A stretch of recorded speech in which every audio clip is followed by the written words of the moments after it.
Survived Redbull TKO, Tennessee Knockout Hard Enduro.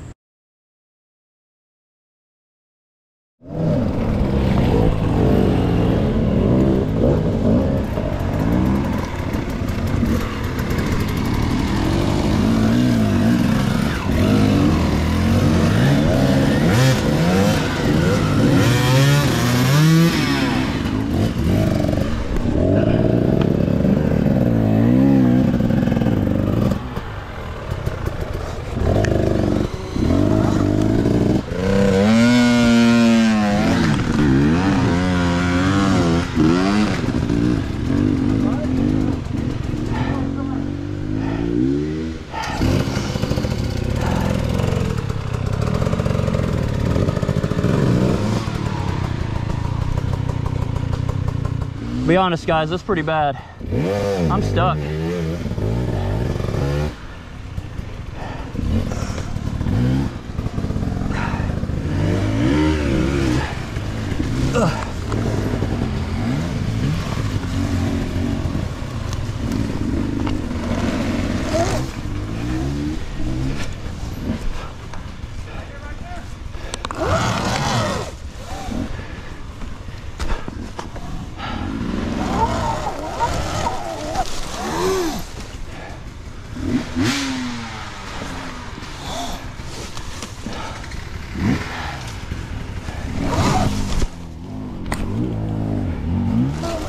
Wow, now that sucked.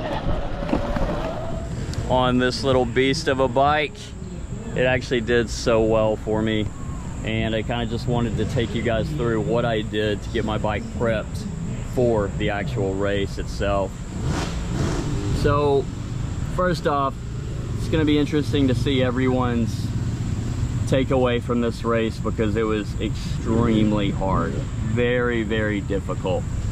Not only can you see just a little bit of a teaser there behind me, everything that they set up for the course, telephone poles, the big tires, the huge rocks, is just one, it's for show. That's just one quick little sampling. As soon as you get not even half a mile outside of this area, it got so much more difficult.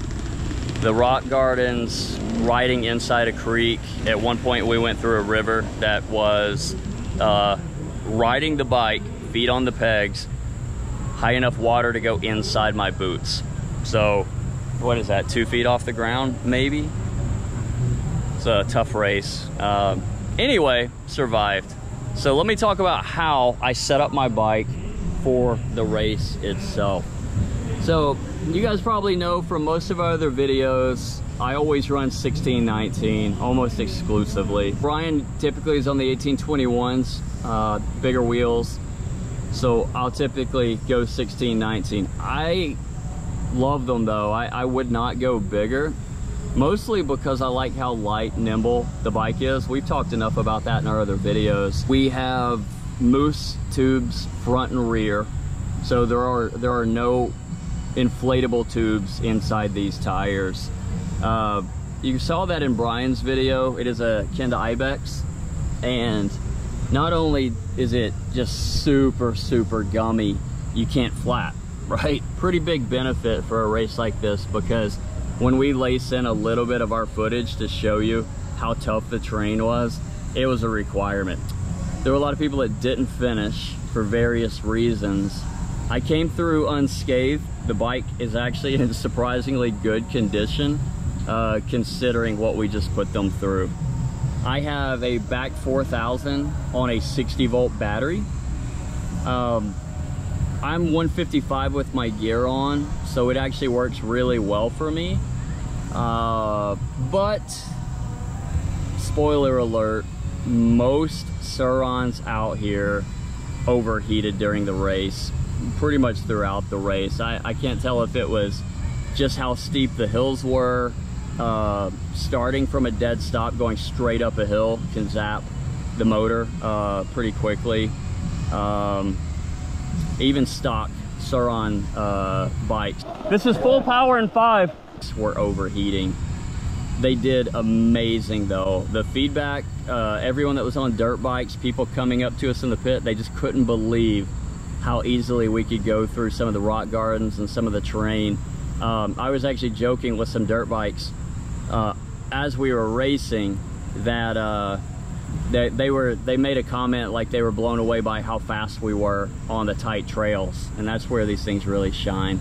So if I go through my bike quickly, 1619 wheel setup with Kenda Ibex tires and Mousse Tubes, 60 volt battery, that's a Chai Gladiator compact, back 4000 EBMX tune with a heat sink on the front. That side-by-side skid plate saved me multiple times throughout the day. I mean, we were just hitting it constantly every single time. You know, it really saved the bike. I don't think any of the other ones would have survived. So one of the other highlights I wanted to call out, because we're getting a lot of comments about the FastAce fork. So I've been running my Dorado Expert for a while. I switched up to a Pro, and what I wanted to do was have a slightly stronger fork for the race itself. So a little bit stiffer, but stronger laterally. So on my Dorado, when I got into the really tricky rock gardens, it was twisting. The tubes were actually twisting inside the fork on the Dorado. This thing is as straight as it could be.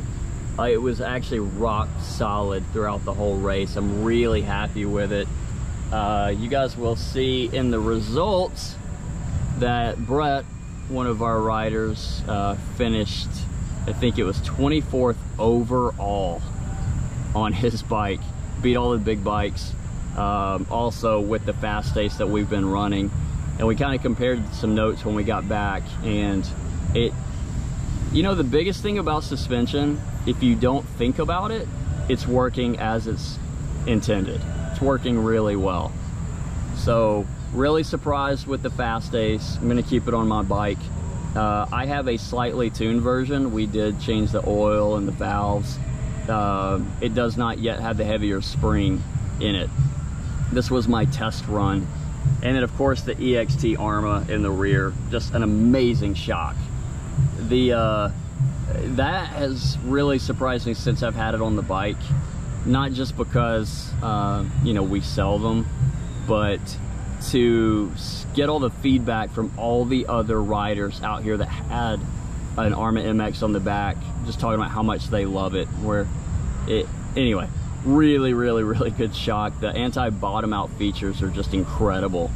It kind of kept the bike compliant for me as we were going through the really tricky stuff. Finally, direct mount stem, high-rise bars. I happen to be running a set of Pro Taper contours right now. Bike did extremely well for me. I'm really happy with it. Everything held up as it was supposed to. And yeah, I think, I don't remember what position I finished. I was probably mid-pack, but the fact that I survived is good enough for me.